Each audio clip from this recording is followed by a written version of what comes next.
Hello. Hi. How are you? You good? Um, yeah, so basically, I am atheist and I grew up atheist. And Okay. I recently talked a lot or learned a lot about Islam because my fiance is Muslim? Muslim. And Right. I was curious to understand his perspective of the world. And Okay. obviously, so in the past, I was more agnostic. So I was like open to something bigger, but I didn't really. I grew up in Germany, which is more like a Christian country. I didn't really resonate with the Christian idea Hmm. and picture of God. Okay. And that's why I was like open for something, but also that went away with time. And now because I talked to him a lot about religion and God, I was like Mhm. questioning again in myself if I can like find this belief or something. But basically I have a big issue to like I just don't feel this like belief that God exists. And I'm not Uh-huh. even sure if it would make my life better to believe in God, to be honest, because I also feel like with Islam specifically, there comes a lot of pressure Uh-huh. regarding the afterlife or the things you have to do. Uh-huh. And one thing I also struggle with is every time I ask too many questions, at some point it becomes like illogical, and people always say you just have to breach the gap of trust. You just have to believe. And, and I find that's a bit troubling. And I don't really have like a specific question. This is just like I guess maybe what you think about it. I cannot find this belief in myself, or if it would make my life better. I don't know. It's just like thoughts, and I got my fiance suggested the channel, so that's why I'm here. Yeah, it's not a very specific question, but maybe just your thoughts to these things. Okay. All right. So it's quite a few things there. Well, Yeah. first thing we got to be clear, and I have to be here, ruining a situation a little bit. But in Islam, it is not permissible for a Muslim, and I know he's there and he's listening. It's not permissible for a Muslim man to marry someone who is non-Muslim, atheist, for instance, or polytheistic, etc. That's not allowed in Islam.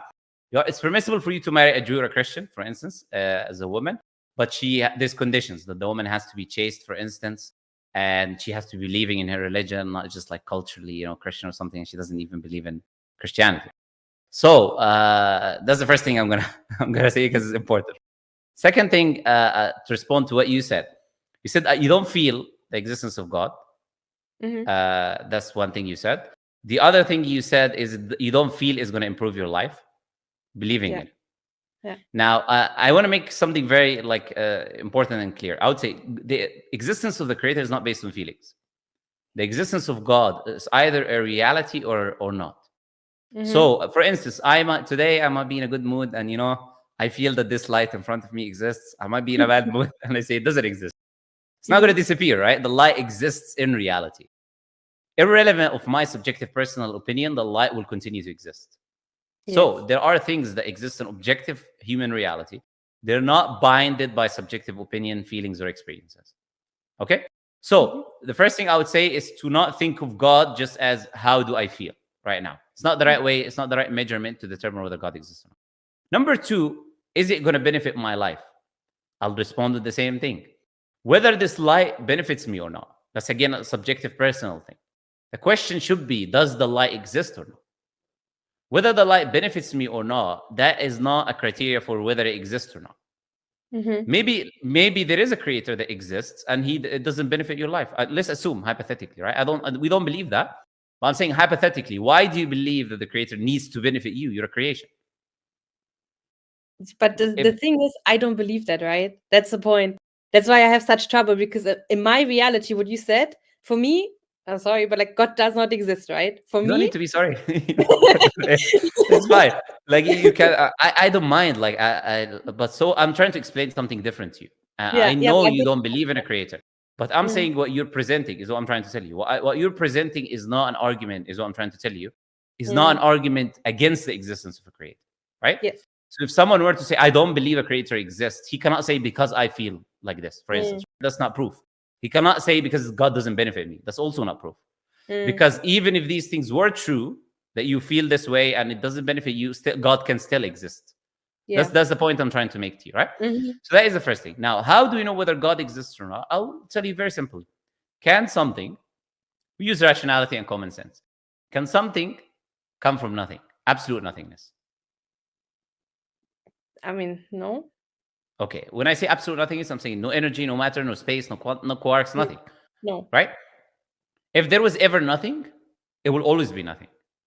Mhm. Because there will be no agency. Nothing can come to existence. Nothing can never give a rise to something. Mhm. Do you agree? Yes. Okay. Now, the universe that we're living in has a starting point that the scientists believe referred to as the Big Bang. They say Mhm. there was energy and matter compressed into a very minute singularity that expanded very quickly. Yeah. Now, we said you cannot have something from nothing. Does energy and matter is it conscious beings that moves by themselves, or do they require causes and someone to move them or to have some influence on them or agency? They don't have agency, but I'm Okay. not sure if it needs something conscious to make them move. Well, Or if before we say conscious or not conscious, okay. we don't need to get no problem. You can avoid conscious. Oh, we'll come to all of that. They are not energy and matter does not Yeah. act by itself. It is not conscious realities. It cannot create itself. Yeah. Logically, nothing can create itself, anyways. Mhm. And if these things do not exist forever, they're starting with the universe, then we need an explanation. Where did the energy and matter come from? Number one, what caused the energy and matter of the universe to expand and to be the way it is? Because the way the universe expanded is very specific. There are many books written, by the way, on this. You have, for example, the book Six Numbers, for instance, about how, and it gives you like almost infinite numbers, talking about the universe expansion. If the universe expanded any way differently, we're talking about a decimal difference here. Mhm. So you will have an infinite amount of numbers that if one number were to change, the universe cannot exist. Now, on top of that, the way planet Earth is, that's called fine tuning or life existing on planet Earth. That also will require decimal, infinite amount of numbers. And these infinite amount of numbers, if any of them in different things, we're talking about electromagnetic waves, we're talking about the speed where the universe expanded, we're talking about the time where atoms started to exist after the universe existed. All of these things are precise. If any of these things that could have been infinitely otherwise were changed even with one decimal, there would be a new universe and there would be never life in existence.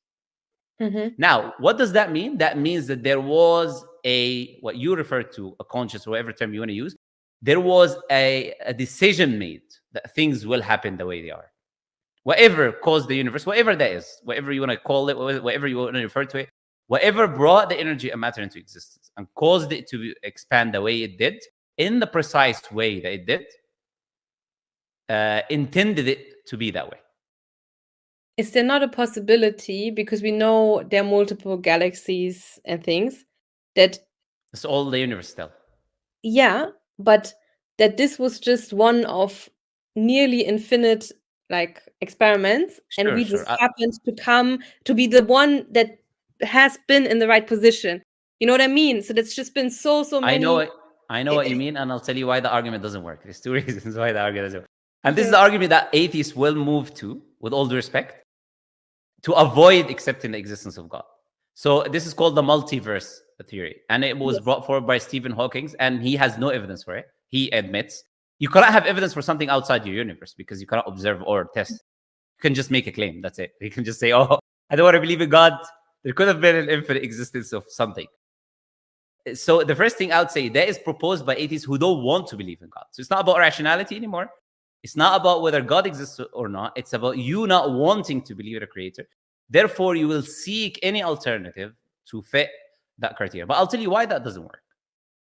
The first reason why that doesn't work, even if I had an infinite set of different things, you still have to explain where this infinite set of galaxies came from.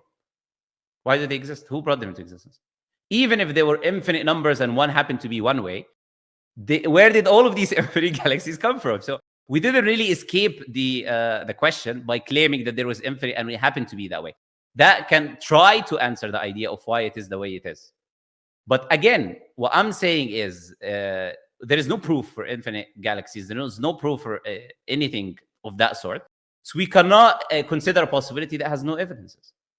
Because I can bring you a possibility right now, and I always use this example. Do you know that SpongeBob is dancing on the moon right now? No. Possibility, right? Is it possible? So if we go into the realm of absurdity of possibilities, then you can say anything is possible. I could be a potato, for all Yeah. a living potato that was somehow transformed into a human. Possibilities, right? We talk about absurd possibilities. Maybe monkeys wrote Shakespeare, a group of monkeys come and they were throwing ink. And look, if we're going to talk about possibilities that people use, you cannot use possibilities and consider them and refute them or have any consideration for them unless there is evidences for them. So since there is no evidence for that, as I said, for this idea of multi-tiers, number one. And number two, anyways, it doesn't solve the issue because we still have to explain where all of these galaxies came from, where all of the universes came from. It's the same idea. So whatever brought the universe, and that's why I'm saying it's not only the precise measurement that the universe exists, because now you will have the same problem with the infinite amount of universe. Do you know what the same problem is? Is that you will need a very specific measurement for any of these universes to continue to exist. You will need a very specific measurement. You'll need a very now again. You'll also, as I said, need a very specific measurement for life to exist. So that even increases the impossibility of that. So when we say now, where does God exist or not? Whatever caused the universe, because by necessity there has to be something that brought the universe into existence. That's not a maybe yes or no. There has to be. If the universe exists, there has to be, and the universe, as we know, has a beginning. Then there has to be something else that brought it into existence. By definition, it's not even like. Do you remember what I said? It's not about feelings. It's about the fact that this has to be the case, that there has to be something that brought the universe. Whatever brought the universe into existence cannot be bound by time-space continuum the way we are. Because it created time and space. So that means past, present, and future, these things that we say is not applicable to God the way they are to us. And that now will give the idea of infinite knowledge to God because there's no past and present and future for the creator. He sees everything. He knows everything. Whatever created the universe, by the way, will have this characteristic. Whoever created the universe will be called the creator. Whoever created the universe will have an amount of knowledge you cannot even comprehend to give these precise measurements. So that is what human beings, and will have power that we cannot even comprehend. The universe is full of atoms. And if you split an atom, you have what we call a nuclear explosion from the amount of energy within this universe. Now imagine the whole universe is atoms. So it will have power that we cannot even conceive of, whatever brought the universe into existence. Whatever that is, whatever name you want to give to it, this is what people call God. I have a question. Can I ask one more? Yeah, of course. How do you imagine God? Like I know it's not like a specific picture, but maybe that's also what I said. It's like because I grew up here and God was always portrayed. I know it's not supposed to be like a man, but like in my head, to be honest, most of the time it's somewhat similar to like almighty human being, somewhat. And I know it doesn't really apply, but like how is it in your head when you talk about this? How would you picture this? Excellent question. First, I'll tell you that both me and you are disbelievers in that God that is a human being. We both disbelieve in him. I also don't believe in that God. No Muslim believes in a God that is a human being. If you picture a human being in your head, that is not Allah by definition. What is the reason? The evidence is first. The Quran, Allah says in the Quran, Allah says, "La tudrikuhu al-absar wa huwa yudriku al-absar." Vision does not encompass him, and he encompasses all vision. So vision, aside, in this life, we cannot encompass God in seeing in the objects that you see. Allah says in the Quran, there is nothing like unto him. Laysa kamithlihi shay. There's nothing like unto him. And he's the all-seeing, the all-hearing. So there is nothing like Allah. Meaning now, if there is nothing like Allah, everything that we observe, Allah is unlike that. Now you observe galaxies, you observe stars, you observe human beings, you observe animals, you observe trees. Anything you observe, Allah is unlike that. So when we think about Allah and we don't visualize anything because we can't visualize it. We know that the Creator is beyond our simple experience of creation because what we observe is the creation. So if God would like it, he would be like the creation. He's like what he created. He's not. He is unlike his creation. So for instance, Allah describes himself in the Quran as light, but not this like the light that is coming right now, right? Allah says in the Quran, Allah is the light of the heavens and the earth, for instance. He's the light of everything. He's the light of guidance, the light of everything. Allah is the source of beauty. He has names and attributes. This is what we think about when we think about Allah. He's the most loving. He's the most just. He's the truth. He's the source of beauty. He's beautiful and he's the source of beauty. He is all-knowing. This is what we think about when we say God. But we do not picture any creation or anything similar to the creation. Now, we would say that is polytheism, to think if anything like the creation, I think this is God, this is disbelief straight away. If you think God is like any of the creation, you're not even a Muslim. You don't believe in Allah. That's not Allah. Now, when we talk about gender as well, to add on top of that, that also means that Allah is not bound by gender like we are, male and female. That doesn't exist. These are things that even things in creation, many of them are not bound by gender. Like you're not going to call bacteria male and female. And there are many things that you're not going to say male or female. Yeah. So Allah is the creator of everything, and He is the one who fashioned everything. This is the creator that we believe in. So when I tell you whoever created the universe, I'm referring to that. Something that is supreme, right? Transcendent, above everything, and created all of this. Not like, some guy on a chair with a beard, No, we don't believe that. That's not the creator that Muslims believe in. This is the Christian God. Do you believe Allah has a consciousness himself? We believe consciousness, what people refer to as consciousness, is something that is not defined, by the way. There's something in science called the hard problem of consciousness. They don't know what consciousness is. Some people will define consciousness as it depends on how you define it. That's what I'm trying to tell you. If you define consciousness as the awareness of oneself and surroundings, of course, God is aware of that He exists and everything exists. So it depends on how you use the term. If you use consciousness and refer to the soul is created by God and given to us. So when you tell me, does God have consciousness? I'll have to clarify. What do you mean by consciousness? You get what I'm trying to say? Because even in science, you don't have a definition of consciousness, because consciousness is metaphysical. It's actually the soul. And since consciousness is metaphysical and it is the soul, then science cannot study it, because science only study physical things. That's why they have something called the hard problem of consciousness, because it's not a physical thing. You cannot put it under a microscope. Okay. Good things that you think about. Thank you. All right, that's it. Yeah. So all I'm going to say is this: is put it in perspective. When it comes to objective reality, there's right and wrong. There's truth and falsehood. Right? It's objectively true, objectively false. Here are the reasons which are by necessity. There has to be a creator of the universe. Okay, then we accept that conclusion. So I know there's a God. It's not about belief. I feel like fuzzy feelings like some Christians do, and I believe. And that's not it. I know there is a creator. And therefore, there is a creator. And I live my life based on that acceptance. Evidences that Islam is true are there. Therefore, I know for a fact that Islam has to be true. These are two separate things.